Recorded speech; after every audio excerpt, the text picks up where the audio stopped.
Vote কেন্দ্রে মাস্তানি ও কালো টাকার খেলা বরদাস্ত করা হবে না বলে হুঁশিয়ারি দিয়েছেন জামায়াতে ইসলামীর আমির ডাক্তার শফিকুর রহমান। দীর্ঘ 17 বছর পর রংপুরে অনুষ্ঠিত দলের জনসভায় তিনি বলেন, দুর্নীতিমুক্ত গণতান্ত্রিক ও মানবিক বাংলাদেশ গড়তে চায় জামাত।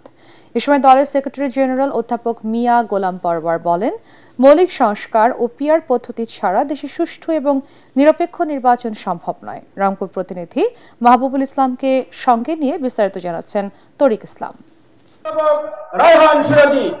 প্রায় 17 বছর পর মহানগর ও জেলা শাখার উদ্যোগে জনসমাবেশ অনুষ্ঠিত হয় রংপুর শহরে। এর মাধ্যমে রংপুরের রাজনীতির মাঠে নিজেদের শক্ত অবস্থান জানান দিল জামায়াত। দুপুরের আগে থেকে রংপুর জেলা স্কুল মাঠে ঢল নামে হাজারো মানুষের। সমাবেশ শুরুর আগে কানায় কানায় পূর্ণ হয়ে ওঠে রংপুর জেলা স্কুল মাঠ।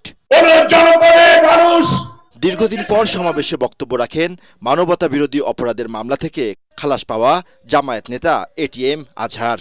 জুলাই আগস্টের হত্যাকারীদের বিচারের দাবি জানান স্থানীয় ও কেন্দ্রীয় নেতারা।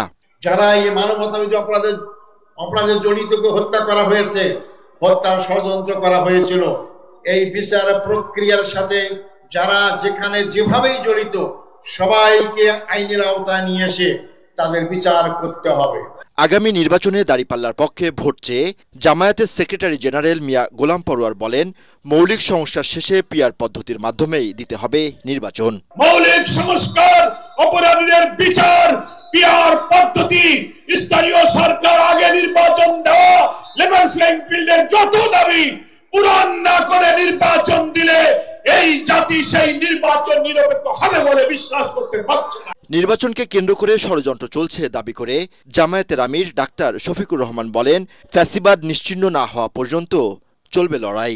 কেউ যদি আওয়ামী ফ্যাসিবাদ আমলের নির্বাচনের স্বপ্ন দেখে থাকেন, আমরা বলবো মহান আল্লাহর সাহায্যে আমরা সেই স্বপ্নকে দুঃস্বপ্নে পরিণত করবো ইনশাআল্লাহ।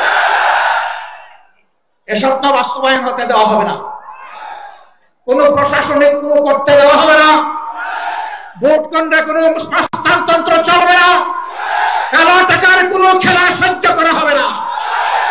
বিভাগীয় এই সমাবেশে রংপুর বিভাগের 33টি সংসদীয় আসনে আগামী নির্বাচনের জন্য প্রার্থীদের নাম ঘোষণা করে জামায়াত। তরিক ইসলাম, এটিএন বাংলা, ঢাকা।